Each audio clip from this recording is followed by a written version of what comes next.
Are there other countries who are radically advancing in their research of reverse engineering? That is the potential claims from Matthew Pines. Now, we covered some of Matthew Pines' stuff. He's a consultant, worked for in cybersecurity. He worked for some private companies, and he was on a podcast not too long ago. He was the one that we talk about all the time, who said that eventually there's going to be someone that we all know very well coming out with disclosure.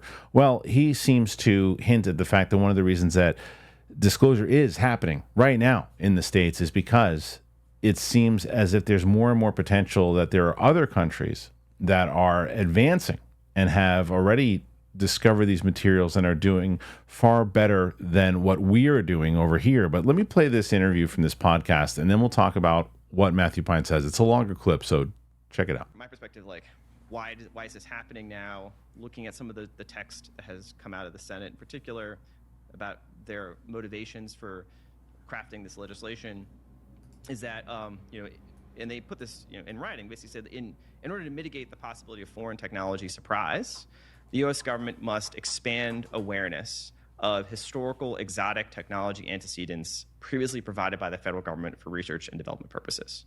So that was a line that was in language, and that I think spells it out, right? It's like, in order to mitigate the possibility of foreign technology surprise, meaning China might get the jump on us, might all of a sudden come out with something that has, like a breakthrough leap ahead capability. In order to mitigate that possibility, the federal government must broaden awareness of historical exotic technology antecedents. Now, that's a mouthful. Yeah. They're basically referring to, historical exotic technology that has been previously acquired by federal government and has been provided by the federal government for research and development purposes. They left out kind of the propositional clause there of provided by the federal government for research and development purposes to who, right? It's provided by the federal government. Well, who do they provide it to? I think the clear implication is they provided these historical exotic technology antecedents to elements of the defense industrial base to try to figure out how they work.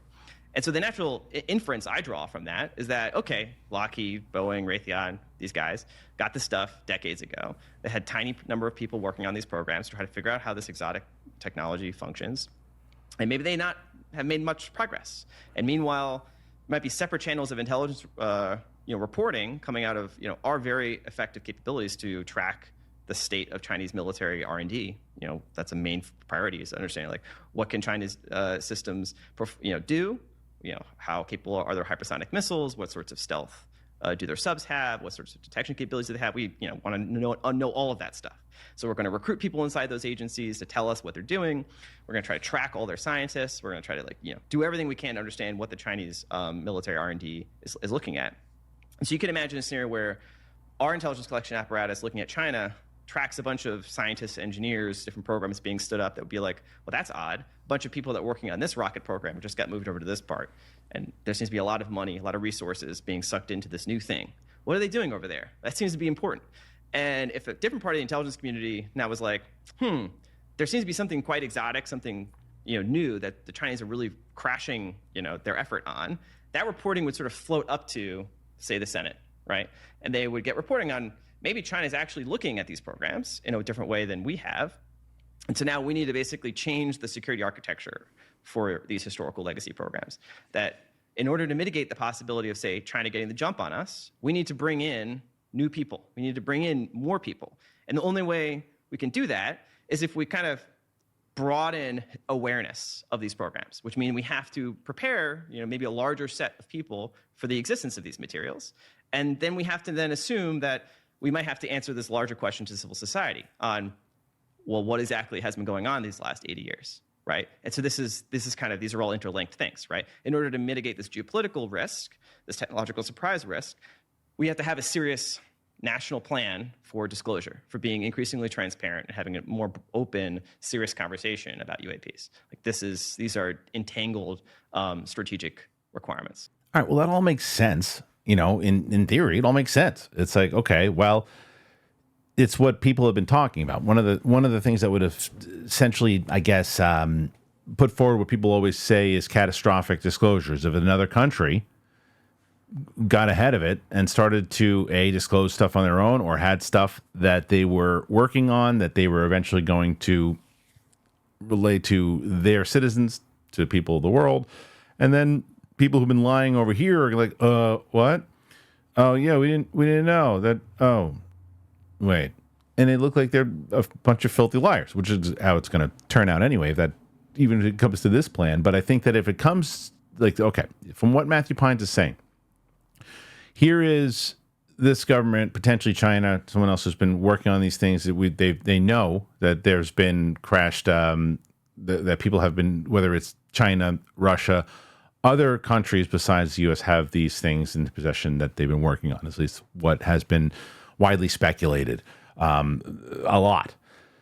So if they have this information and they know, and these private companies who've had it here for 70, 80 years, this is what we've talked about. We talked about it on UAP Tuesday, where eventually, because of social media and everything else too, and especially with other countries that are working on it, they probably are saying, look, there's only so long we can keep the secret quiet. It's another reason why I'm starting to almost go like this a little bit more, because I've been so, I guess, unconvinced that the UAPDA bill was going to pass when it's brought up again, the Rounds and Schumer thing in December. I've been like, yeah, it's not, what's the difference? The first time, now that I tell myself this, the first time when it wasn't, whether it was Mike Turner and everybody else at these companies were like, okay, let's just do what we've been doing before, shut it down, don't let it happen. Yeah, but they said to protect us. The stuff inside of this will protect us if it comes out. Yeah, but let's just shut it down, don't let it happen, and it'll go away like it always does. We'll have Arrow come out, they'll say something, Arrow will bring up a couple of reporters that'll report for us, and then everybody will stop talking about it and it'll go away. And it didn't happen at all. That's exactly what didn't happen. The exact opposite happened. More and more people are talking about it, and they're like, well, it didn't go away, and it seems more and more now. And look, we just have more word that China had made more of an advance, or another country made more of an advance on the stuff that they have. And then if it's revealed that we have this stuff too, and we haven't said anything, that's going to be even worse than what it would have been. So all this makes sense, that this is a potential reason why they would say, okay, well, let's start quietly telling people this, and putting this stuff out. So when it comes out, I mean, there is an argument to be made that this whole thing, this whole last year of people talking about it, has been part of the plan also. There is that argument of, let more and more people talk about it, and more people out there looking into it in the Congress side of things, and more people speaking out about it, and it's like, and letting more people talk about it. And I feel like there's probably two sides now that have gotten, one side used to probably be a lot bigger, and that one side was, no, keep it quiet, shut it down, don't let anybody know about anything. And I think that inside of that same faction, that there started to be more people going, all right, time is up. We've got to start doing some other things here, because it's going to be a problem once other people are working on these things, or other countries have these things, and we got to figure this out. So those people say to other people inside of Congress, look here, do this, do that, and they're working inside, and then that gets bigger and bigger and bigger, and you get the Lou Elizondos of the world, you get these other people, and the Chris Mellons, and the list goes on and on and on. But this week, by the way, what I have noticed is that there's been more stories that I had like 8 different stories to think about here today, which one I was going to bring up to you guys. But then I was like, well, I got UAP Tuesday tomorrow, and I have a ton of stuff that I'm going to be covering in this full hour. Now, I'm not sure if it's going to be Attack Peter. We're supposed to have Matt Laszlo on. It just didn't work out for tomorrow. But I'm going to wind up discussing all of these different stories, and there's so much now. And a lot of it is kind of all seems like it's syncing up together, whether it's this stuff that he's talking about here leading into the 2 hearings, which has been a lot of information about the 2 hearings. There's been a ton about the ones that are happening. That's why I wanted to get Matt Laszlo on. I wanted to talk about, he was the one who broke both of those things, but Gillibrand doing the one in September, the other one that's going to be run, and it looks like more so that Tim Gallaudet will be talking at this thing, as we kind of knew that he would, some other people.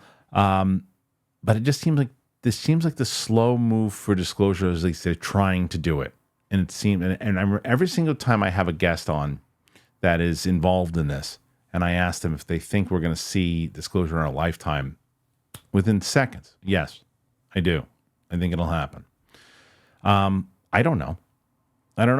But it does seem like there's a lot more syncing up right now. What do you guys think about this claim, by the way, from the interview here from the Mr. Obnoxious podcast, by the way? Put the link in the description for this clip.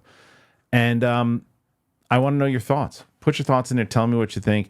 Is there something else coming, or is it just one of those things where it's like, yeah, it's more and more people talking. People have been talking for the last year, and people are just getting a little louder now, but what is it? Put your thoughts in there. Let me know. As always, make sure you subscribe to the channel if you haven't done that already. And I also always tell you about how to help the show. As you can check out one of our sponsors. And I got to tell you, one of our sponsors is SAN News. Let me tell you about them right now. And we'll see you back here tomorrow for UAP Tuesday. All right, let's face it. The world's a little bit in mayhem right now. There's countries invading countries. There's pirates invading ships. There's a lot to talk about in the world of weapons and warfare. Straight Arrow News, it's got your six. Weapons and Warfare, it's a weekly show. It's hosted by Ryan Robertson, and it brings you the news from our nation's frontline defenders and the challenges that they could face.